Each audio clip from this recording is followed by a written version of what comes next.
امریکہ میں عید الاضحی روایتی مذہبی جوش و جذبے سے منائی گئی۔ پاکستانی کمیونٹی نے فارم ہاؤس میں جا کر جانوروں کی قربانی کی۔ واشنگٹن سے فضل خالق کی یہ رپورٹ۔ اسلام میں قربانی فلسفہ ہے اس عمل کا کہ انسان اپنی ہر خواہش کو خالق و مالک کے حکم اور مرضی و منشا پر قربان کر دے۔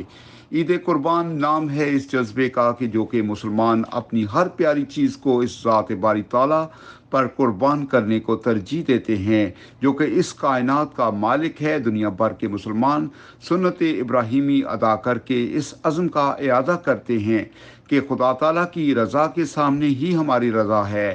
یہ دن ہمیں احساس دلاتا ہے کہ اللہ تعالیٰ اگر ہمیں کسی امتحان میں ڈالے تو اس سے سرخرو ہونے کے لیے حضرت ابراہیم علیہ السلام کی اپنے بیٹے کو قربانی کے لیے پیش کرنے کی مثال مد نظر رکھی جائے۔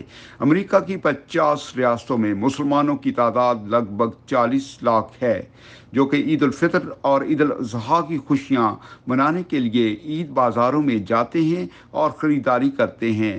امریکہ بھر میں 100 سے زیادہ عید بازار لگائے جاتے ہیں۔ اس سال کورونا وائرس کے باعث لوگوں نے آن لائن عید کی شاپنگ کی اور قربانی کے لیے فارم ہاؤسز جا کر جانوروں کا انتخاب کیا جو کہ اللہ کی راہ میں قربان ہو رہے ہیں۔ بیشتر لوگوں نے بکرے، چھترے، دمبے خریدے۔ گوشت کو مستحقین میں بانٹا گیا کہ عید قربان کا پیغام دراصل احسار اور قربانی ہے اور یہ تہوار مستحق افراد کو اپنی خوشیوں میں شامل کرنے کا ہی تو ہوتا ہے۔ پینڈیمک کووڈ-19 کی وجہ سے لوگ ویسے عید نہیں منا سکیں گے کہ جیسے کہ ہم لوگ ہمیشہ سے بچپن سے مناتے آ رہے ہیں۔ پردیس میں رہ کے بھی ہم ایک دوسرے کے ساتھ جو ہمارا ملنا ملانا اور جو ہمارا ایک تہوار ہے جس کو ہم مناتے آ رہے ہیں اس کو اچھی طریقے سے منائیں گے۔